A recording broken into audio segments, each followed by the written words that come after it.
Oh, I was working at the Kenilworth Diner, and she had to happen to live in Cranford, right?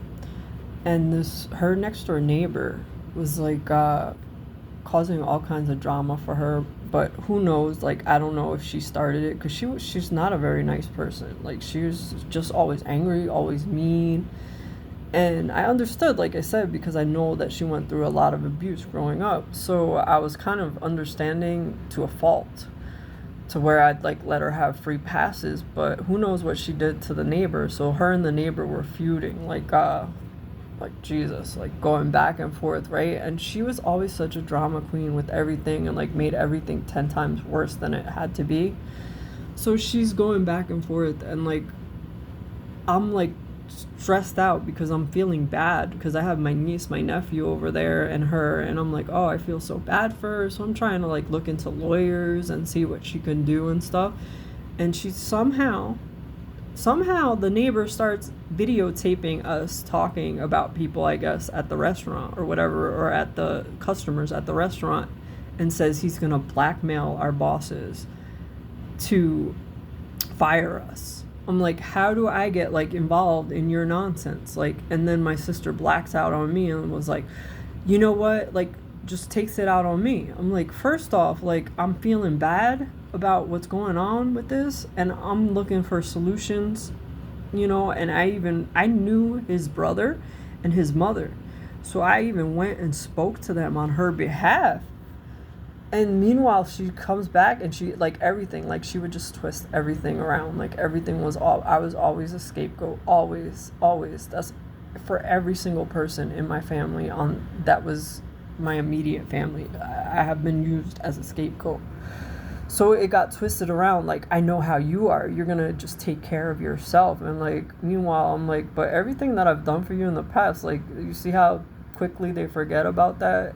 I was just like, so after all that nonsense, she went. We weren't speaking because I had it. Like I just got it to the point where I'm like, okay, this is constantly happening. Like enough, enough. Because it took me so long to love myself, and then I have somebody coming in and telling me like when I'm showing myself love, telling me that I'm a selfish person when it's projection of what you are. Like a lot of times, people that are narcissistic or have narcissistic traits will turn it around and project onto you what they are.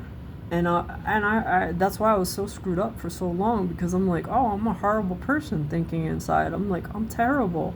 I must be horrible because I got so many people like that. But when you're surrounded by the wrong people, this is how they make you feel. No matter what you were doing, it wasn't good enough. Like I don't understand. Like I said, like even my cousin, like he stole from her one time.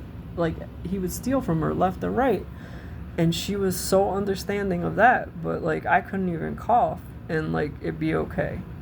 Like it was just, and I asked her one time too. I asked her, so what's your issue? Like she said I made her feel stupid. And that was the thing. I never once, never once, never once. I was always in her corner. Never once. There were battles I fought for her that she didn't even know that I fought for her because I didn't do it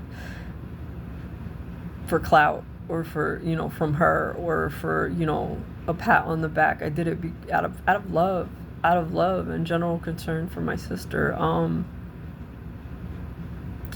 But I don't understand like the treatment up to now. Like how could you just look at somebody and like overlook all the good things that I did, like, and just treat me so horribly? I don't understand. I would really like to know, like, from anybody that has treated me like shit, like Danny, Ryan, Robert. um I'm pretty sure that I showed up more times than I should have for all of you. So what was it? I would really like to know at what point, what did I do that warranted the treatment that I get, even from like family members, like extended family. Like I know my mom and them would go around probably you know, planting those seeds because that's what they do. But I don't understand what I did that was ever so wrong. Is it because I don't go to church like regularly and I'm I have the gifts that I do because I practice what I do. Is that what it is? I don't understand, because even recently, like, I was reaching out to one of my cousins. My extended cousin was sick. My third cousin was sick, and I was reaching out to her out of concern, and I got shunned and ignored. Like, okay, I get that you're sick, but you know what? I was going through stuff myself too when I'm reaching out to a lot of people. Um, my cousins just lost their father recently, and I reached out like a lot because I remember how it felt, even to my great aunt. Like, I was reaching out to them, and I want to say nobody really reached out to me. I don't understand. What did I ever do? Like, seriously, what did I ever do that was so wicked to any of you? I would really love to know, because don't get me wrong, I wasn't always the greatest person, the friendliest person, but I don't think I've done really anything that horrible to anybody. I don't. And if I did, please, by all means, you could tell me what would cause you to treat me with such disrespect and just like ignore me, or just not even give a damn. Like, even recently, like, I've been going through it, you know, with different health issues, and I reached out to my one aunt, and I was concerned about my one cousin, so I would kept reaching out to her while she was in the hospital and asking, are you okay? How are you? Telling her I love you, because I know the importance of that. And I didn't even get a reply.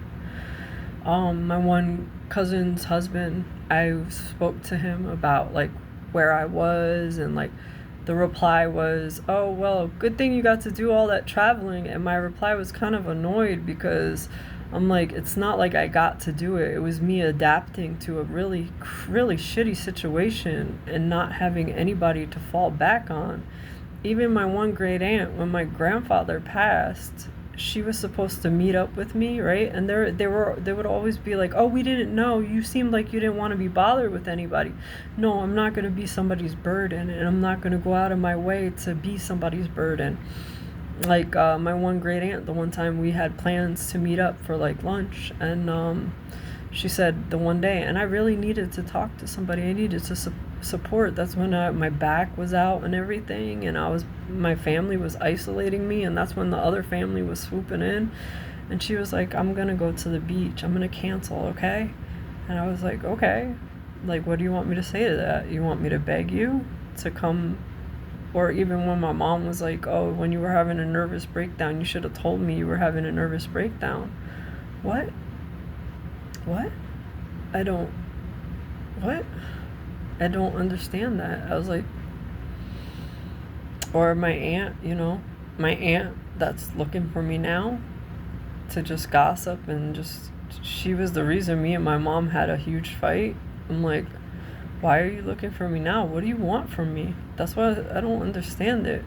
But anyway, recently I just reached out to my aunt about like everything and she goes, what's not wrong with you? Laugh out loud. And that hurt. I wish it didn't. But it hurt. It hurt to know that I would reach out to everybody. Not one of them could be bothered with me.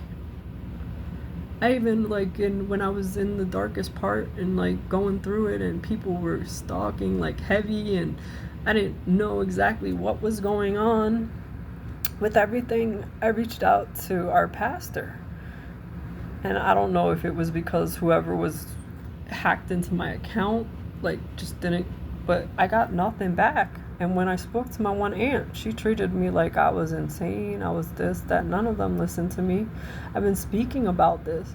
Even with my one cousin, when I reached out to her and like we were hanging out and stuff, she said that she knows how I am and would go back and feed my mom stuff about me, where I was.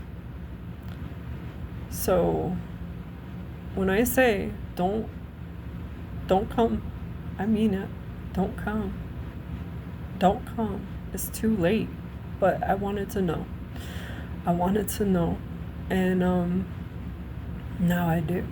So I tried so many times. I did. So don't come looking for me, please. Let me be.